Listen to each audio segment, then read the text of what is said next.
Hello, I'm Avish. Today we're going to discuss about hardware and software components of an embedded system. So let's look at what is an embedded system. An embedded system is an electronic system which include a single chip microcomputer like ARM or Cortex. It is configured to perform a specific dedicated application. Software is programmed into the on-chip ROM of the single chip computer.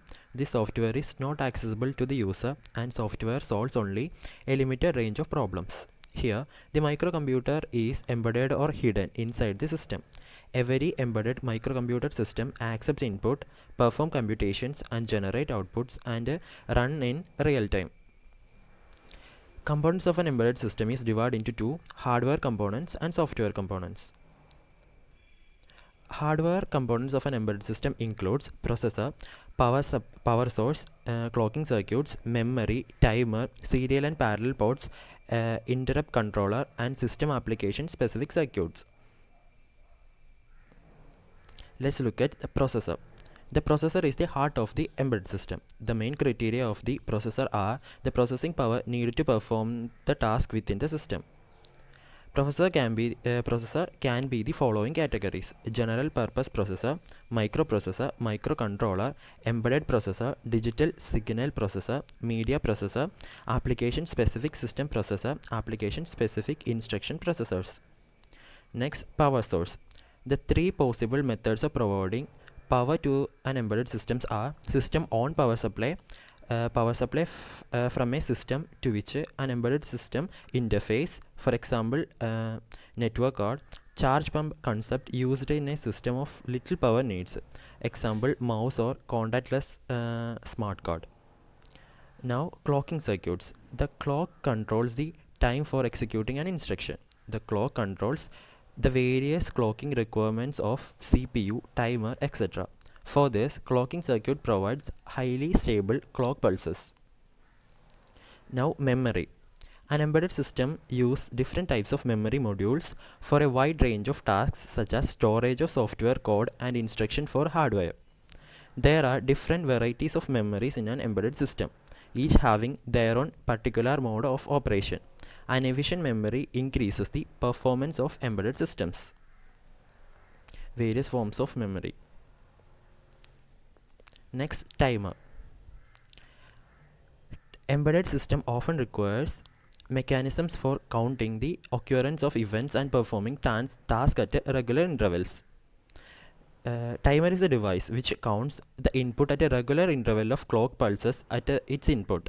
The count increment on each pulse and store in a register called a count register. Timer is used for generating delay and for generating waveforms with a specific delay. Next, serial port. A serial port is a serial communication interface through which information transfers in or out one bit at a time. Serial data transmission is much more common in new communication protocol due to a reduction in the I/O pin count, hence a reduction in cost. Common serial protocol includes UART, SPI, SCI and I2C, etc. In most of the embedded systems, at least two serial ports are provided. Next, parallel port. A parallel port is a type of interface found on the computers or embedded systems for connecting peripherals. The name refers to the way the data is sent. Parallel ports send multiple bits of data at once. Parallel ports requires multiple data lines in their cables and port connectors and tend to be larger than a contemporary serial ports. Next, interrupt controller. An interrupt controller is a signal to the processor emitted by hardware or software indicating an event that needs immediate attention. Interrupts allow an embedded system to respond to multiple real-world events in rapid time. By managing the interactions with the external systems through effective use of interrupts can dramatically improve system efficiency and the use of processing resources. In an embedded system, there are usually multiple interrupt sources. These interrupt sources share a single pin. The sharing is controlled by a piece of hardware called an interrupt controller. that allows individual interrupts to be either enabled or disabled. Next, system application specific circuit. Other than common circuits, embedded system needs application specific circuits for specific uses. These are the dedicated circuits for implementation of applications of particular system. This may vary from one system to another. Now let's look at the software components of an embedded system.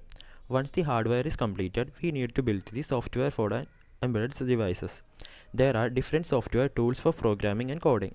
These software tools are referred to as the software components. Assembler, emulator, debugger, compiler are the software tools generally used in embedded system. First one is assembler. When you program in assembly language, this assembly language program is converted into the hex code using this utility. Then using some hardware called a programmer, we write the chip. Next, emulator. An emulator is hardware or software tool that has a similar functionality to the target system or guest system. It enables the host system to execute the functionality and other components. It's a replica of the target system and used for debugging the code and issues. Once program or code is fixed at the host system, it is transferred to the target system. Next, debugger.